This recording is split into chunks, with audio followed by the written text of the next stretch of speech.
We'll just take the function that separates randomized from quantum query complexities in the promise setting and just plug it in there instead of the 2/3 function. And so, OK, what do we get if we do this? Let's compute the quantum query complexity of this thing. All right, what does a quantum algorithm do? Well, OK, it takes one query to calculate for relation. But one query means one of these and/or matrices. It needs to compute that matrix. Now, it turns out quantum algorithms can use Grover search to check if there's an all-one column in OM. OK, so this means that you can compute one of these G copies in OM queries. Now, we have like 100 log n of those. So this is still O tilde of m. Then we can follow the address. We can go to the cheat sheet and see. We need to now check if that's a real cheat sheet, if it really certifies that everything satisfies the promise, right? Because if things don't satisfy the correlation promise, we can't be sure that any of what we're doing is legit. OK, so now we need to check whether in this cell we have certificates for all the and/ors. And we wanted to do it faster than just reading all of them. We want to Grover search over this. So we have n in one copy of G. We have n of these matrices. So we will just Grover search to try to find a bad one for which we didn't provide a certificate, right? And then to check a certificate for one of them, we will sort of, well, first, if it's supposed to be an all ones column, we will Grover search to check if there's a bit that's not 1. Or if it's supposed to be a 0 from each column, we will Grover search to see if it wasn't a 0. OK, and actually, in addition to doing that, we are going to need to check that the promise of for relation held. So it's one thing to check that we certified all the and/ors by just Grover searching to see if anything was broken. But then we need to see that the answers to the and/ors, the bit of the n bits that are the answers to all the and/ors, satisfy the for relation promise. That's harder to Grover search, but that we could just read. So that we will actually just read n bits that tell us what that string was, and then sort of Grover search to make sure that all of that string is proven. So that takes n queries. So we have n plus m plus root mn. And setting m equals n gives us O tilde of n. And it's actually an O tilde of n that's tight in 2 spots. So that's kind of interesting. All right, what about for a randomized algorithm? So a randomized algorithm, well, for relation, it needs root n-ish queries. For the and/or, it needs m squared queries. So for G, it needs m squared root n, obviously. Although this obvious statement was actually kind of annoying to prove. OK, and that means to find the address requires m squared root n queries. And well, maybe a randomized algorithm can sort of guess the address. Why does it need to compute the address? It has access to this array. OK, it turns out that doesn't help the randomized algorithm. That was actually easier to prove than the composition of for relation with and/or. OK, so the total is, when we set m equals n, we get omega n to the 2.5. OK, so we get a power 2.5 speed up. We beat Grover search, give a better quantum algorithm. Now, I suspect that some people might think this is slightly less useful than Grover search as a practical algorithm. I can sort of see how you would have this suspicion, and I guess you're right. I guess it's not that often that you happen to need to compute whether your input consists of 100 log n copies of for relation composed with and/or that point to a certificate that proves all of this. So what is this result really saying? I guess one thing it's saying is, that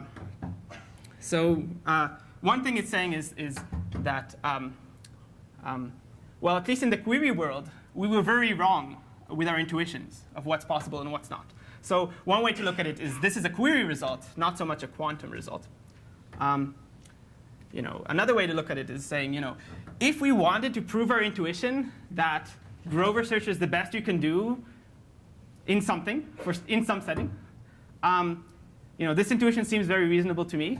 But we need to look for a new setting, because this query complexity of total functions is not the setting for it. All right. So to summarize the results so far, so we have a power 2.5 separation between randomized and quantum query complexities. And this becomes it actually becomes a power 3 separation if only we could improve on forrelation. We had that root n there because a randomized algorithm could compute forrelation in root n queries. OK,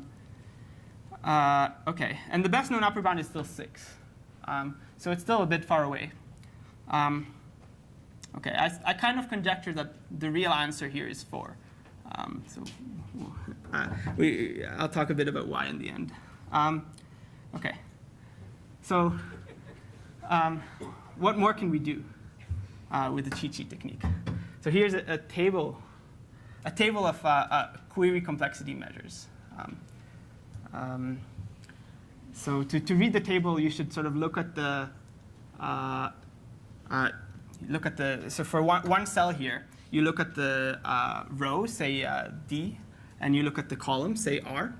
And what you see there is that we have a power 2 separation showing D can be quadratically larger than R. And the upper bound is 3, so we know D is at most R cubed for all total functions. And there's a citation there. So this is by Minus et al. Presented yesterday. Now the red cells here are the new results that we have in our paper. The gray ones are the ones we're able to reprove using cheat sheets. So we can match some of the older ones. What we can't match is the D versus R quadratic separation and the D versus Q 4th power separation are I guess the most striking ones that we cannot match. OK, so for the remainder of the time, I will talk a bit about the separation between Q and approximate degree. What is approximate degree? I won't get into the details of it, but it's just basically a lower bound technique for quantum query complexity. It's a way of lower bounding quantum queries because every quantum query algorithm turns out to give a polynomial. Now, it's a lower bound that's known not to be tight. There is a power 1.3 separation. And we improve this now to a power 4 separation. The upper bound is, again, 6. So this is this is interesting of itself. I guess one other interesting thing about it is that it's the most complicated function used in query complexity, which is sort of nice by itself. Well, actually, the most complicated at the time. There's since I think there's a function by Kothari from a few months ago that I think safely beats this one. So, all right, let's quickly go through the construction. So we start with k-sum. K-sum is like a known total function that where we just basically ask, are there k elements summing up to 0 mod m? So I switch the bits here are no longer bits. They're like larger numbers, but of course we can turn it into bits by representing the larger numbers in bits. And we're asking, are there k elements that sum to 0 mod m? And we will set k equals log n here. And the point of it is that q is large, but c1 is small. So if there are k that sum to 0 mod m, I can just show you them. So k is log n here. So if I wanted to show you that this input is a 1 input, I will show you the log n entries that sum to 0 mod m. But it turns out that the quantum query complexity of this is close to n. It's about n. And so I will denote, using pictures, I will denote k-sum by this calculator symbol that has a 0. OK, fine. So this is ingredient number 1. Ingredient number 2 is block k-sum. Block k-sum is like this negated variant of k-sum that has q large but c0 small. But it's not quite a negated variant of k-sum. It's not just negated k-sum. There's a few tweaks that need to be made for our application. And I'll denote this one by a calculator symbol with a goatee. So this is the evil twin of k-sum. All right. So the first thing we do is we compose these two, and now we have something called BKK, the block k-sum of k-sum. And it has quantum query complexity quadratically larger than certificate complexity. OK. This is sort of the first step in the construction. Now, the next step, it turns out what we really want to separate Q from approximate degree is to have Q be quadratically larger than C, but also we want these certificates to be quickly checkable, to be Grover search checkable, to be checkable in root C time using a quantum algorithm. Okay, and just for BKK, we actually have no idea how to do this. So just for the function we get here, that's block k-sum of k-sum, we don't know how to get a Grover speedup for verifying a certificate. So what we do is we compose BKK with itself a whole bunch of times until that problem goes away. And then we get rec BKK, the recursive BKK. And the next step is it's just kind of straightforward. We just plug that into a cheat sheet. Take 100 log n copies of that, put it into a cheat sheet, and we get 4 minus little o1 separation between Q and approximate degree. OK, so now I know what you're thinking. You're thinking, where did they lose a little o1 factor? So, all right. It's the recursive step. It's the step where we compose BKK with itself log n times that sort of amplifies the bit of a loss that we had to something like a 2 to the root log loss. 2 to the root log n is the loss. OK. All right, and so this is like the open problem slide. Everything here where the numbers are not tight is an open problem. OK, but let me just highlight some actual open problems here that are actually worth solving. So this one is a good one. D versus BS.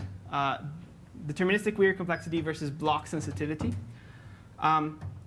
If you can show that D is at most BS squared, if you can show an upper bound here, it will make 19 cells tight.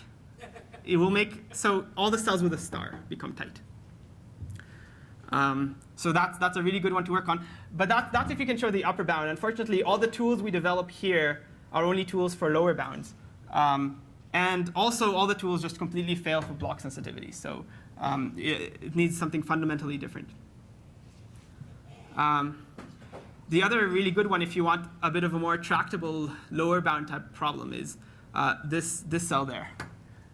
That's certificate complexity versus randomized query complexity. So this is just asking, is R ever smaller than C? Can a bounded error randomized algorithm ever do something faster than you can later check it? For sure. Check it for sure with 100% certainty. And of course, we only want total functions. Partial functions are always easy. So this is like, I think, sort of a bit remarkable that even with all this new technology, we don't have any separation. This is a 1 there. And the upper bound is 2. All right. So that's all I have. I'll be happy to take questions.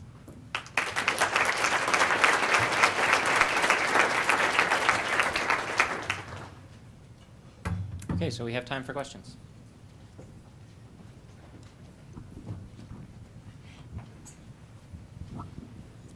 Do you get separations for communication complexity between quantum and classical better than Kochalik?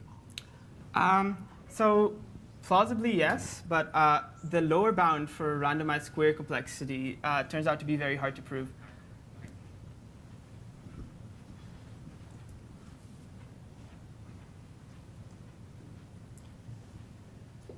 Other questions?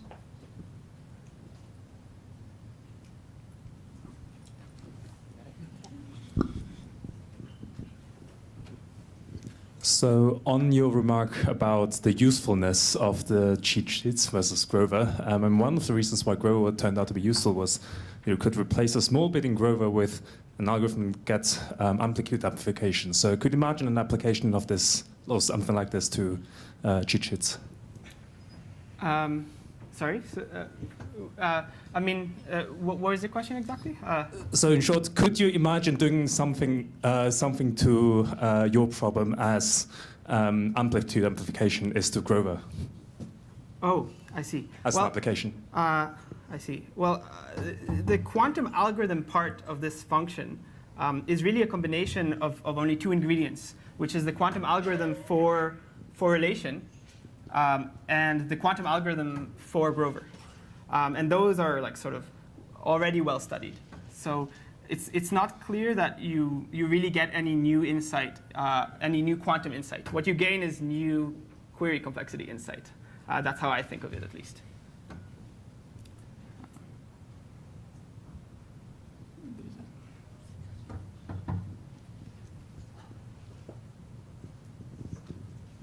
So just very briefly, doesn't the cheat sheet argument compose with itself? Maybe have you tried to run it like several times in recursion? Yeah. Have the pointers become cheat sheet themselves? Right. There's the question, like if we go back to, let's see, where's the, if we go back over here, you can ask, all right, we have these, say, the and/or part. Can we just put a different function there, right? Just replace that ingredient. Maybe replace it with this cheat sheet function itself. Maybe that will help. I think the problem really is that if we go back here,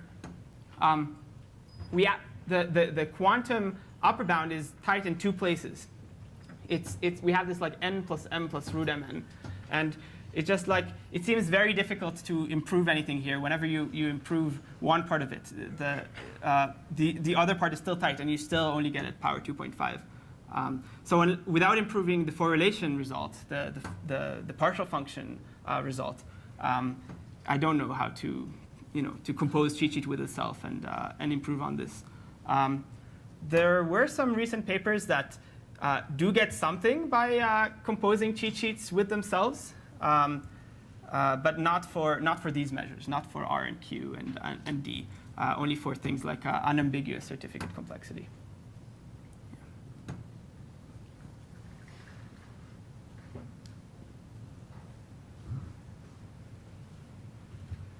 Are there any more questions?